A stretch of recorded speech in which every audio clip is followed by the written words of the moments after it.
So welcome है guys to YouTube channel. सो आज हम वेक्टर एडिशन का आज हम लास्ट जो है टॉपिक करने वाले हैं, जो कि special cases for vector addition. So सबसे पहले हम डिस्कशन कर लेते हैं हमारे कल के जो हमने आपको प्रैक्टिस के लिए दिया था इसकी। Two forces of magnitude in a ratio of 3:5 give resultant of 28 Newton if their angle of inclination is 60 degree. Find magnitude of each force. तो हमें ये क्वेश्चन था वो का आंसर ढूंढना था। सो 3:5 में हमारी दो फोर्सेस है। मैं लेट कर लेता हूँ F1 force ratio F2 force है। I let it. तो यहाँ से मैं F1 की वैल्यू को 3x लेट कर लेता हूँ, F2 की वैल्यू को मैं 5x लेट कर देता हूँ। मैंने x क्यों लेट किया इसका कारण बताता हूँ। जो हमारे पास रेशो होता है 3:5 वो एक सिंपलेस्ट प्राइम नंबर रेशो होता है। प्राइम सपोज करो हमारा F1/F2 का जो रेशो होगा वो 3/5 हो जाएगा। ओके, अगर हमारा अगर हमारा F1 6 हुआ, सपोज करो F2 हमारा 10 हो गया, सपोज करो कुछ भी वैल्यू हो सकती है इनकी, और ये 6/10 कट कर हमें 3/5 दे रहा है। ये तो एक सिंपलेस्ट होल नंबर रेशो है, इसलिए मैं x लेट कर रहा हूँ। समझ गए। सो इन्होंने कहा कि रिजल्टेंट दे रही है 28 न्यूटन का। सो हमने फॉर्मूला पढ़ा था, resultant is equal to √a² + b² + 2ab cos theta. तो थीटा 60 है, तो मैं स्क्वायरिंग कर लेता हूँ बहुत साइड। तो रिजल्टेंट 28 था, 28² इज इक्वल टू a²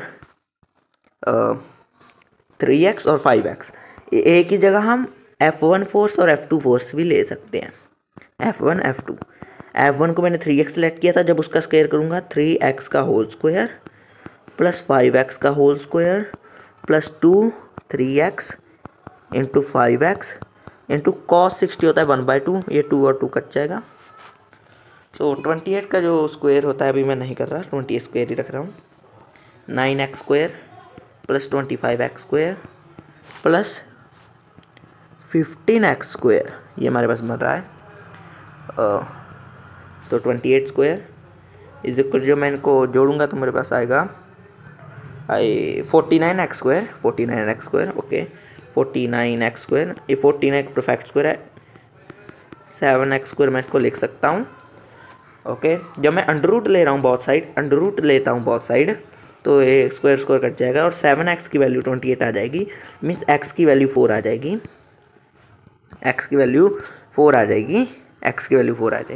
तो हमने जो F1 लेट किया था वो था 3x, तो x की वैल्यू 4 मैं पुट करूँगा तो 12 न्यूटन आ जाएगा। F2 हमने लेट किया था 5x, जब मैं x की वैल्यू 4 पुट करूँगा तो 20 न्यूटन आ जाएगा। तो ये था हमारा आंसर। आई होप आपका आंसर सही आया होगा, आपने ट्राई किया होगा। सो अब हम बढ़ रहे हैं अपने आज के टॉपिक पर, special cases of vector addition. So special cases of vector law भी हम इसको कह सकते हैं। सो सबसे पहले हमारे 3 केसेस ही बनेंगे maximum. Case 1, when theta is equal to 0, it means A vector ये रहा, ओके, और बी वेक्टर की इसके ऊपर ही है, तभी तो थीटा 0 होगा। जब ए और बी कोलिनियर हो जाएंगे, एक ही पाथ पर होंगे, तब इनके बीच का थीटा 0 हो जाएगा। ओके,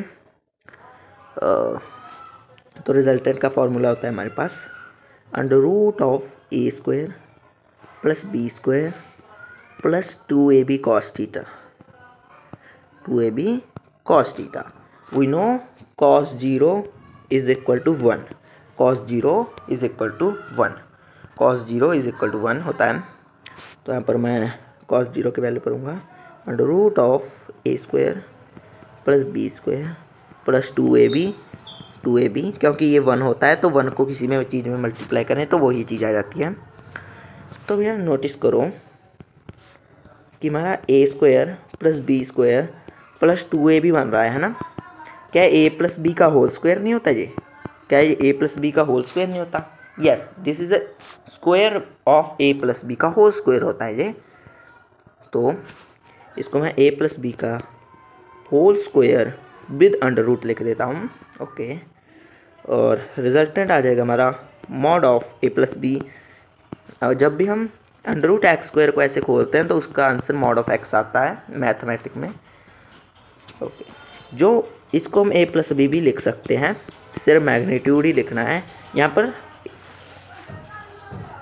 और जो ए प्लस बी है ना, R is equal to A plus B, resultant is equal to A plus B, means resultant का mod is equal to A plus B. ये आर की मैक्सिमम वैल्यू है।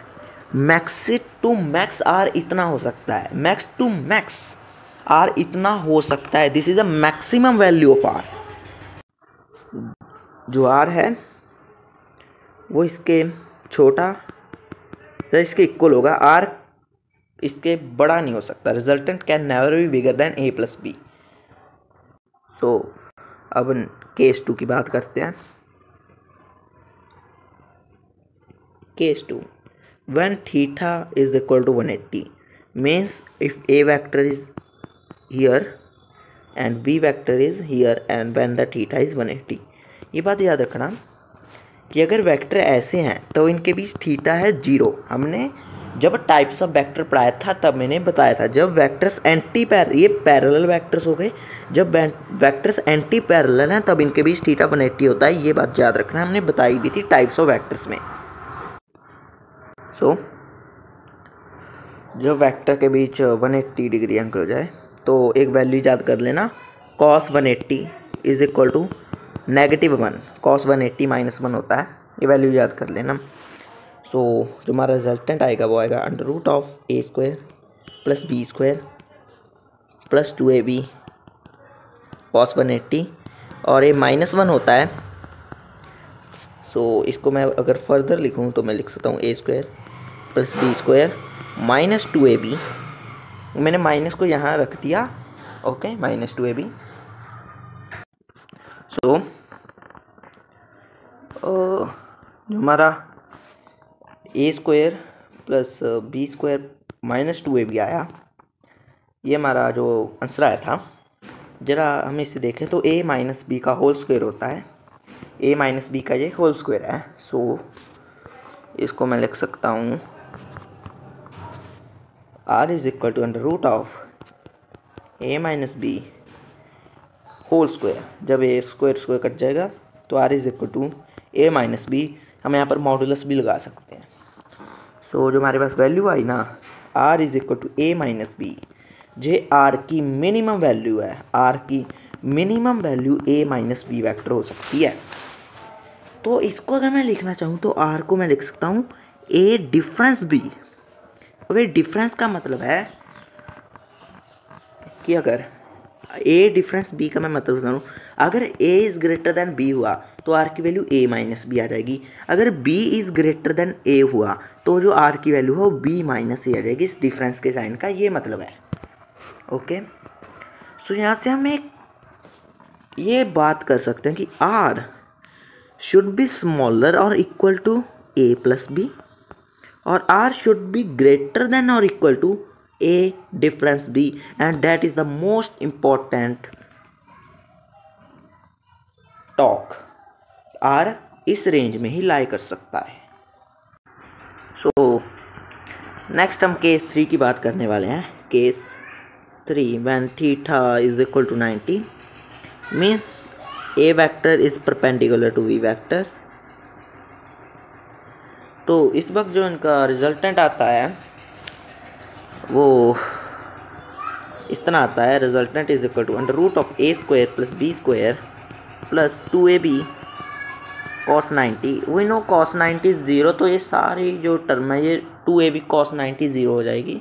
तो हमारे रिजल्टेंट की value a square plus B square का whole under root आ जाएगी हमारे रिजल्टेंट की value when theta is equal to 90। ये केस बहुत यूज़ हो जाता है। तो हमने डायरेक्शन का फॉर्मूला पढ़ा था पिछले लेक्चर में, tan alpha is equal to B sine theta and a plus B cos theta. जब थीटा 90 होगा तो डायरेक्शन सिर्फ tan alpha b upon a ही रह जाएगा। वो कैसे, साइन 90 होता है वो 1 होता है, cos 90 0 होता है, तो सारा एक्सप्रेशन 0 हो जाएगा। ओके, तो बी माइनस ए होता है। थोड़ा का ज़्यादा स्पेशल केस है तो इसको आप ज़्यादा रखेंगे तो अच्छा रहेगा। तो ये था हमारा आज का लेक्चर जिसमें हमने केस डिस्कस किए। हम एक बार और डिस्कस कर लेता हूँ। अगर थीटा 0 हो तो आर की मैक्सिमम वैल्यू आती है ए प्लस बी। अगर थीटा 180 हो तो आर की मिनिमम वैल्यू आती है ए माइनस बी। अगर थीटा 90 हो तो आर की वैल्यू √a² + b² आती है और b अपॉन ए जो है इसकी डायरेक्शन आ जाती है और आर की वैल्यू इस रेंज में लाई करती है। तो इसकी डायरेक्शन अगर अल्फा एंगल बना रहा है तब ही आएगी। अब मैं इसको दिखा भी देता हूँ डायरेक्शन। अगर दो वेक्टर्स परपेंडिकुलर हैं, अगर ये बी वेक्टर है, ये ए वेक्टर है, ये 90 है, रिजल्टेंट इनका ऐसे आएगा 20 से। अगर मैं बी को यहाँ पर पैरेलल शिफ्ट कर दूँ, अगर इसमें मैं tan अल्फ़ा लगाऊँ तो मेरा बी अपॉन ए आ जाएगा, परपेंडिकुलर अपॉन बेस ही आ जाएगा हमारा। सो एक बात मैं कंक्लूड करना चाहता हूँ, अगर हमारा A vector is equal to B vector है जहाँ मॉडुलस ऑफ नहीं वेक्टर को मैं इक्वल नहीं सॉरी वेक्टर नहीं इक्वल कह रहा मैं करूँ, अगर ए का magnitude is equal to B का मैग्नीट्यूड है, मतलब ए और बी का जो मैग्नीट्यूड इक्वल है, तो अगर ये 90 पर इंक्लाइंड है तो इनका रिजल्टेंट आएगा ना वो 45 डिग्री पर आएगा। ये बात हमेशा याद रखना। बट एक कंडीशन याद रखना कि अगर ए और बी इक्वल हैं और थीटा 90 है तभी ये वैलिड है, तो इनका रिजल्टेंट 45 डिग्री आएगा। It is a shortcut type of shortcut जब याद कर सकते हो।